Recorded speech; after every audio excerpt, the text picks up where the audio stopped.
انت ممكن اكثر من 8 فرص حقيقيه. طبعا نتيجه 1-0 هي نتيجه غير مطمئنه مهما يكون. في اي لحظه الفريق الاخر يعني كنت اتوقع، كنت عندي حدث، لانه بهذه الاجواء والظروف، وخصوصا عندنا بعض اللاعبين صار عندهم شت، حتى التبديلات كانت اضطراريه. طبعا الفريق ممكن يعود اذا يسجل هدف واحد. فانا اعتقد احنا ما استغلينا الفرصه المواجهه الفريق السعودي باسوء وضع. واليوم كان ممكن تطلع النتيجه عريضه للمنتخب العراقي، لكن اعتقد لا يمكن ان ننزل اسجل. فرص حقيقيه ومحققه اجت ما استغلوها اللاعبين. فاحنا طبعا هذا اللي السيناريو صار. طبعا لا يمكن ان نصادر جهود اللاعبين، قدموا جهود كبيره طبعا، لكن اعتقد اني الاخطاء البسيطه اللي يعني مدافع ممكن يبعد كره تنتهي العمليه، يعني لاعب يلف عليه، ما كانت يعني امور معينه، مجرد انه فقط. واحنا كان سيناريو نتوقعه انه اللاعب المهاجم النشيط السريع هو ممكن يلعب الشوط الثاني، كنا نتوقع يعني حقيقه هذه الامور.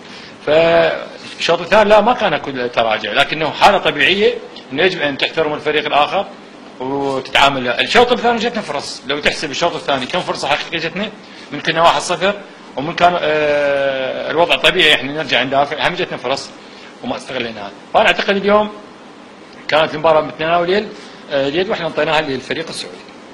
انا اعرف طبعا هي راح يصير لغط ويصير كلام ويصير عتب ويصير ناس يعني تنتظر هذه الحلقه، بس اللي اتمناه الان المنتخب العراقي لعب مباراه انا اعتقد منذ فتره زمنيه لم يقدم هذا المستوى.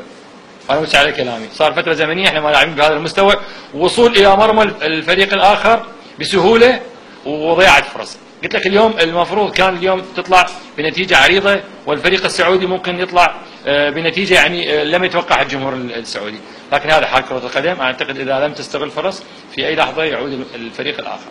لان اني في اطار بناء فريق، وانا ما موعد احد صعد كاس العالم، واي مدرب هسه يوعد المنتخب العراقي صعد كاس عالم، يعني انا اول من اجل بحقيقه. احنا يجب ان نعمل منتخب، يجب ان تكون فتره زمنيه منتخب. الان يجب ان اعاده صياغه الجانب النفسي بالنسبه للاعبين، اللاعبين طبعا محبطين لان لحد قلت لك ضربه الجزاء ما مصدقين اصلا المباراه تفلت من عندهم. فانا اعتقد انه لا يمكن ان اصادر جهود اللاعبين، ويجب ان ادعمهم. انا كمدرب طبعا حاله طبيعيه تتوجه انتقادات امور كثيره، وهذا طبعا صار ديدا نقول الوضع بالعراق. والله انا اعتقد الحكم ما كان يعني مؤثر جدا بقدر ما احنا انطينا فرصه للاعبين، انه خصوصا انا على طول اتكلم، اللاعب المهاري لا تعطي كره ولا تعطي مساحات يشتغل بها ممكن. فاحنا الكره هي كانت تبعد وتنتهي العمليه، طيتها طبعا دخل عليك مجرد احتكاك يصير ضربه جزاء. ضربتين جزاء حقيقيه، انا ما شايفين باعاده، بس اعتقد حقيقي.